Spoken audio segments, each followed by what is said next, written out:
Bonjour à tous et à toutes. Aujourd'hui, je viens vous parler des hommes à femmes. Pourquoi est-ce qu'il y a une catégorie d'hommes qui considèrent les femmes comme des objets et qui ne les respectent pas et qui sont intéressés uniquement par la sexualité? Alors tout d'abord, je voudrais expliquer la différence fondamentale qu'il y a entre la sexualité masculine et la sexualité féminine dans le sens psychobiologique du terme. Là, je ne vais pas parler des attirances, je vais juste parler de l'association sentiment, corps, physique, sexualité dans son premier sens. La femme, quand elle vient au monde, elle est finie au niveau sexuel, c'est-à-dire qu'elle peut avoir accès à l'orgasme dès sa naissance par le biais du clitoris. À partir du moment où elle vient au monde et qu'elle est aimée par sa mère, normalement, elle package, si vous voulez, la sexualité à, avec l'amour. C'est-à-dire que c'est un seul tout. La femme, entre guillemets, équilibrée, sans, voilà, sans pathologie mentale ou sans trouble grave, normalement, va plutôt consentir à avoir une relation sexuelle à partir du moment où elle est amoureuse. Et je ne parle pas d'orientation, on est bien d'accord. Donc elle ne dissocie pas l'amour, le sentiment amoureux de sa sexualité. En général, il faut qu'il y ait un investissement amoureux, peu importe le degré, hein, mais au moins un investissement minimum amoureux. En ce qui concerne le masculin, l'homme, c'est complètement le contraire, puisque à la naissance, le bébé garçon est aimé par sa mère, et à 10 ans seulement, même s'il connaît des érections ou des tensions au niveau de son pénis, ne connaîtra que l'éjaculation et l'orgasme à partir de 10 ans.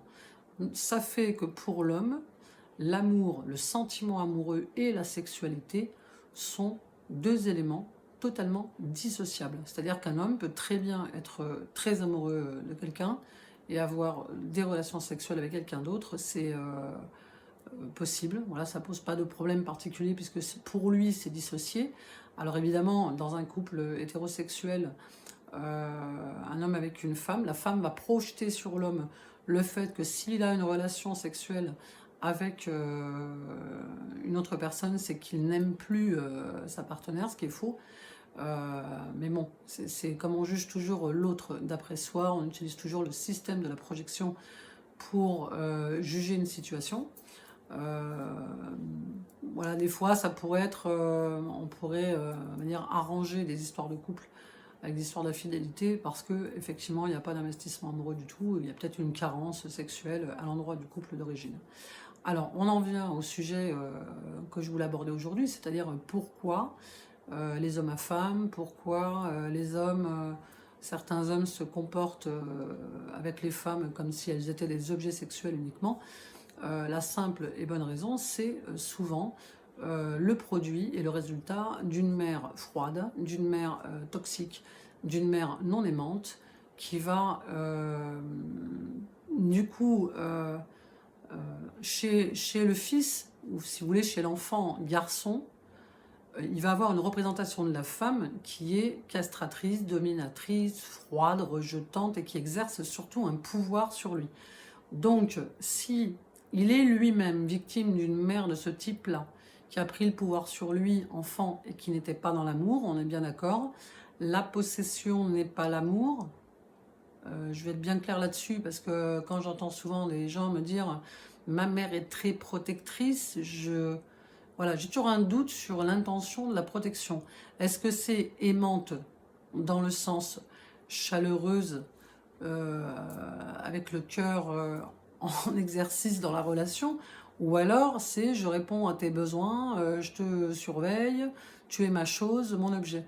Si la mère considère son enfant comme un objet, son fils comme un objet, l'homme, le garçon devenu grand, qui d'ailleurs ne sera pas un homme vraiment, puisqu'il aura l'apparence d'un homme, mais le fonctionnement plutôt d'un enfant, voilà, pas sans la maturité, puisque la mère l'empêche de devenir un homme, puisqu'elle garde le pouvoir dessus, on va avoir des comportements chez l'homme avec la femme qui fait exactement ce qu'on appelle en psychanalyse une identification à l'agresseur, c'est-à-dire qu'elle va, cette situation va produire sur l'homme, l'enfant garçon devenu adulte, une posture identique à sa mère, c'est-à-dire qu'il va exercer du pouvoir sur la femme et le rendre à l'état d'objet. Donc, c'est pas une qualité, ce n'est pas un défaut. Évidemment, vous commencez à comprendre que j'essaye tout le temps aller un peu plus loin que le côté moralisateur de ce qui est bien et ce qui est mal, puisque dans l'inconscient, ça ne fonctionne pas comme ça, je le dis et je le répète en permanence. Ça n'est pas une histoire de bien ou de mal ou de choix. Le choix, vous ne l'avez pas.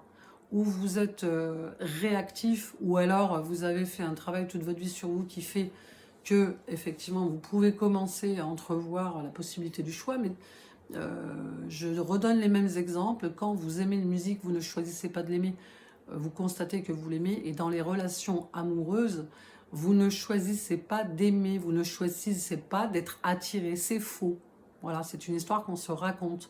On subit l'attraction, on subit le sentiment amoureux, comme on subit la rupture, parce que l'autre, quand on dit « je ne suis plus amoureux de toi », c'est un constat, c'est pas « j'ai décidé un matin de ne plus t'aimer ». C'est un processus. Donc, en ce qui concerne le comportement de ces hommes, donc voilà, partons du principe que ces hommes ne sont pas aboutis dans leur masculin parce qu'ils ne sont qu'à l'état d'enfant dans un corps d'adulte et qu'ils se comportent en réaction avec les femmes comme leur mère s'est comportée avec eux. Alors si la mère en direct n'est pas comme ça, allez chercher grand-mère, arrière-grand-mère. Vous trouverez une femme toxique, c'est obligatoire. C'est une manière un peu de se venger de la femme, malheureusement. Ensuite, en ce qui concerne du côté de la femme objet, pourquoi je vais être dans le viseur des hommes qui vont me considérer comme une femme objet sexuellement? Bien là, c'est pareil, transgénérationnellement, il va falloir aller chercher l'homme qui objectalise l'enfant, la mère également, c'est le même problème, la mère toxique qui va objectaliser sa fille, des mères abusives, des pères abusifs et des femmes soumises, etc. Vous savez, vous commencez à... Voilà, j'espère qu'au fur et à mesure de mes vidéos, vous commencez à intégrer quelques concepts quand même, en tout cas qui sont les miens, hein, je répète, que ce ne sont que mes théories, que mon discours, je ne fais référence à personne, à part Freud pour le fonctionnement de la psyché, puisque c'est mon enseignement originel, et Jung sur la transmission des héritages sur cette génération. Je répète toujours la même phrase parce que c'est vraiment important de l'avoir à l'esprit pour comprendre un peu ce qui se passe dans nos vies et vers où on va et pourquoi ça bloque surtout. Tout ce qui n'est pas exprimé est imprimé dans l'ADN et se transforme en destin pour les descendants. La transformation en destin, le destin, ça peut être une pathologie, ça peut être une situation, ça peut être un métier. C'est toujours aussi intéressant de comprendre pourquoi on va choisir tel ou tel métier en réaction au drame de la famille. Je vous donne un exemple, hein, tous les métiers de la bouche, les restaurants, en général, aller chercher la famine dans la lignée. Et les hôtels, par exemple, aller chercher les gens qui n'avaient pas de toit et qui se sont retrouvés à la rue. Donc, même si ces transmutations, ces transformations, moi je trouve ça beau, je trouve ça incroyable et je reste complètement fascinée par la façon dont les éléments se transforment dans la descendance, mais c'est encore plus incroyable de le vivre en conscience.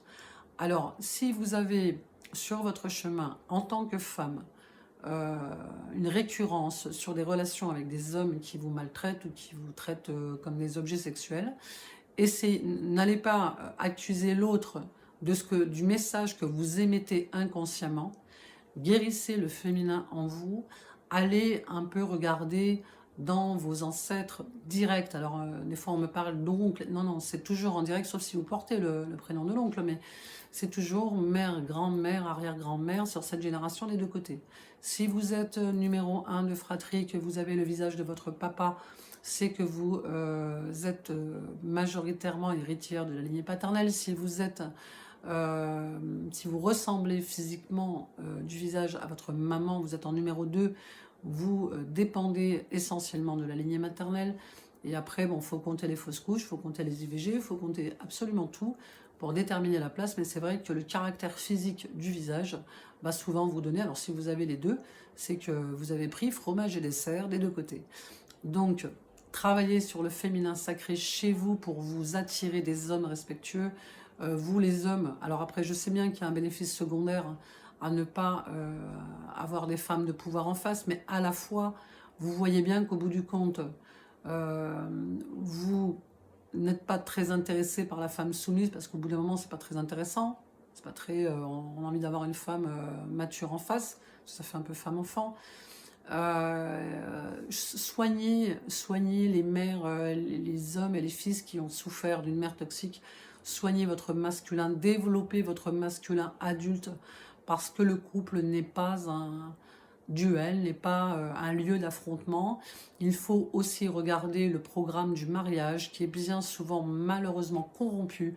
Et quand je dis corrompu, c'est que au-dessus de nos têtes, le mariage sert uniquement à sécuriser matériellement la femme. Alors là, je parle pour d'une manière ancestrale, ça a toujours été comme ça dans tous les continents de la planète. Hein. C'est pas uniquement dans une ethnie ou sur un continent.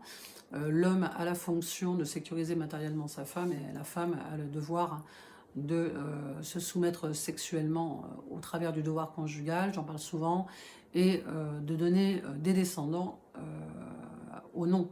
Voilà. Avant, il n'y avait pas de contraceptif, hein, l'aiguille à tricoter faisait son œuvre. Malheureusement, avec des problèmes d'asepsie, avec des problèmes d'infection, de décès, enfin, c'est très très très compliqué parce que l'avortement, c'est en plus une démarche morale très très difficile pour certaines religions. Hein. Dans le catholicisme, on interdit l'avortement fermement puisque c'est Dieu qui décide quand vous avez des enfants. Mais le problème, c'est que si vous avez un mari qui est un peu chaud, un peu sexuellement tendu, et que vous êtes une femme extrêmement fertile, vous vous imaginez que 20 enfants, ce n'est pas possible. Voilà, les familles où il y a très très peu d'enfants au-dessus de nos têtes, dans les grands-parents, arrière-grands-parents, c'est toujours suspect, c'est où l'homme voilà, se satisfait ailleurs, etc. Mais l'amour est récent, l'amour à 30, 40 ans à peine, on se marie, heureusement aujourd'hui on a le divorce, voilà, si ça va pas, on peut faire autrement. Mais il faut absolument que les femmes reviennent à une sexualité épanouissante et respectée, surveiller les notions de consentement, c'est-à-dire que un homme qui insiste quand une femme dit non, je suis désolée. C'est limite. Un non, c'est un non. Ça veut rien dire d'autre. Ça cache pas un oui, etc. Donc, en tant que femme, soyez ferme sur le fait que vous le vouliez ou pas. N'acceptez pas parce que vous êtes amoureuse ou parce que vous avez peur que votre chéri vous quitte. Réglez. Tout ça, ça se règle. Ça se travaille. Il y a pas de, ça sort pas de la cuisse de Jupiter. Si vous avez un problème avec la sexualité, règle-le. Si vous avez un problème avec l'homme, réglez-le. Si vous avez un problème avec la femme, réglez-le. Si vous êtes violent avec les femmes, réglez-le. Tout ça part de votre propre responsabilité, même si tout cela est inconscient, vécu ou hérité sur cette génération. Vous avez la responsabilité de le régler pour votre descendance, pour que les femmes à venir soient respectées, pour que les hommes à venir soient protecteurs, matures et apaisés. La sexualité de l'homme, avant, servait beaucoup, enfin avant, toujours d'ailleurs, à la décharge des tensions, parce que les femmes parlent, elles parlent entre copines, elles vont voir des psys, etc. Les hommes, eux, la sexualité, ça leur sert à se détendre, à libérer un peu des tensions d'angoisse, de nervosité, etc. La femme ne peut pas servir à ça. Pour ça, il y a ce qu'on appelle l'onanisme. Ça ne fait de mal à personne, vous vous débrouillez tout seul comme des grands. Vous n'avez pas besoin d'abuser ou d'insister ou d'agir comme si la femme était une propriété matérielle. Même un mariage ne vous donne pas ce pouvoir-là. Donc, on ne passe pas chez le notaire pour estampiller son épouse avec un tampon pour dire qu'elle est sa propriété, même si on s'engage mutuellement dans le mariage à la fidélité. Mais encore, il faut que la sexualité soit respectée, épanouissante. C'est possible pour tout le monde, ça se travaille. Ça ne sert à rien d'aller se dire automatiquement que la sexualité sera mieux ailleurs. Ça se développe, ça se travaille, ça s'entretient. Et puis, il faut observer aussi qu'à partir du moment où le couple se marie, il y a un changement de comportement dans le couple au niveau de la sexualité du rapport homme-femme. Alors je parle pour les hétéros. Il faut absolument, pareil, aller revoir un petit peu les héritages en matière de mariage au-dessus de vos têtes. Voilà. Qui a un mariage heureux, qui vous avez eu comme modèle qui est proche, qui est câlin, respectueux, où l'autorité n'existe pas dans le couple. C'est une totale aberration. Si c'est pour partir de chez ses parents à la majorité et se remettre dans un couple où vous demandez l'autorisation d'aller faire du tennis ou de vous absenter un soir dans la semaine pour aller dîner avec vos amis, mais ça va pas du tout. C'est pas un couple d'adultes, ça. On ne sort pas d'une autorité enfant pour se remettre sur une autorité dans le couple. C'est fini tout ça. L'homme n'est pas l'autorité de la femme. L'homme est le protecteur associé du temple féminin. Vous comprenez ce que ça veut dire? Le protecteur associé du temple féminin. C'est pas parce qu'il vous protège qu'il vous domine. Et pareil pour les femmes. Si vous êtes en train de dire à votre conjoint ramasse tes caleçons, ramasse tes chaussettes, ne vous plaignez pas qu'il vous traite comme sa mère et qu'il ne vous voit plus en vous la femme. Donc tout ça, c'est beaucoup de travail, mais je vous assure que c'est quand même au niveau du résultat incroyable et définitif. C'est-à-dire que vous ne pouvez pas vous imaginer à quel point vous rendrez service à vos enfants, à vos petits-enfants, parce que si on porte cette génération de drames dans notre génome, vous doutez bien que tout ce que vous allez guérir et faire aujourd'hui, pour vous, vous le ferez également pour votre descendance sur cette génération.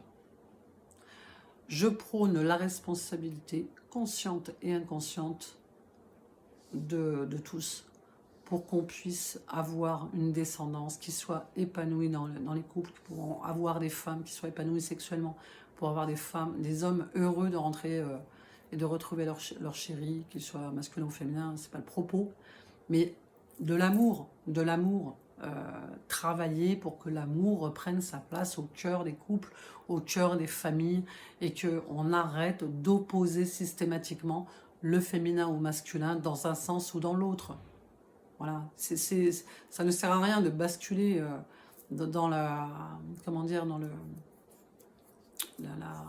l'inverse, c'est-à-dire que la femme va devenir, elle l'a déjà été avant. La mère toxique, c'est du féminin qui prend le pouvoir sur le masculin. Donc quand les hommes étaient à la guerre ou mouraient à la guerre, les femmes se retrouvaient seules, étaient obligées d'adopter un peu ce comportement un peu dur, un peu masculin, parce qu'il n'y avait pas la sécu, il n'y avait pas la CAF, il n'y avait pas les aides sociales pour qu'elles s'en sortent. Elles étaient obligées de travailler, de s'occuper des enfants. Enfin, c'était terrible. Voilà, c'était une ambiance qui n'est plus celle d'aujourd'hui. Les femmes, elles n'ont plus besoin d'être indépendantes financièrement. C'est de fait. De fait. Voilà. Ça sert à rien de dire, oh non, je ne veux pas me mettre en couple ou je ne veux pas me marier parce que je ne veux pas dépendre d'un homme. Mais qui parle de ça? Les femmes aujourd'hui travaillent. Voilà. Faites-vous respecter, respectez votre féminin, ne fuyez pas votre féminin. C'est pas parce qu'on met des talons qu'on va devenir tout de suite un objet pour l'homme. C'est pas ça le propos. Le propos, c'est le respect. C'est le consentement. Soyez heureux et passez de bonnes fêtes de fin d'année. À bientôt.